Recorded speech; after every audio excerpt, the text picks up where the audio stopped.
তাদের চিঠি আসার পরে আমরা বিচার বিশ্লেষণ করব যে এই ব্যাপারে কী সিদ্ধান্ত নেওয়া যায়। তো সাধারণভাবে আমি বলতে পারি যে কোনো এই সংক্রান্ত যদি কোনো ডিসপিউট অ্যারাইজ করে তাহলে সংবিধানের ৬৬(৪) অনুচ্ছেদ অনুযায়ী পার্লামেন্ট কর্তৃক নির্বাচন কমিশনের নিকট রেফার করতে হবে।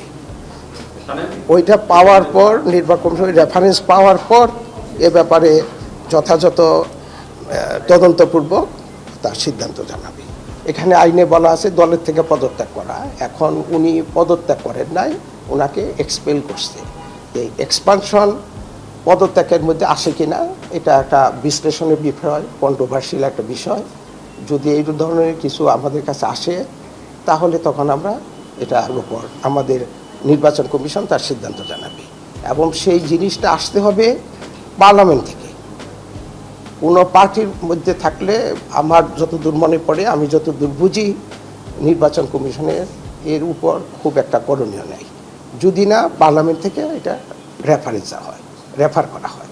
আমি যতদূর মনে করি যে জামাত ইসলামের চিঠির ভিত্তিতে এ বিষয়ে নির্বাচন কমিশনের কিছু করণীয় নেই।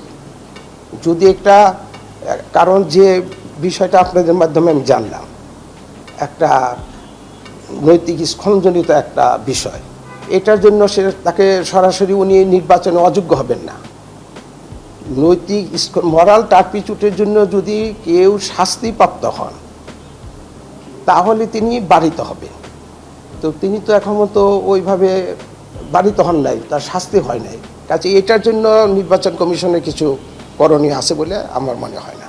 আরও যদি উনি পার্লামেন্ট থেকে মেম্বারশিপ থেকে পদত্যাগ করেন তাহলে 67 পদত্যাগ পার্লামেন্ট গ্রহণ করবে, ব্যবস্থা করবে, নির্বাচন কমিশনে আসার কোনো প্রশ্ন ওঠে না।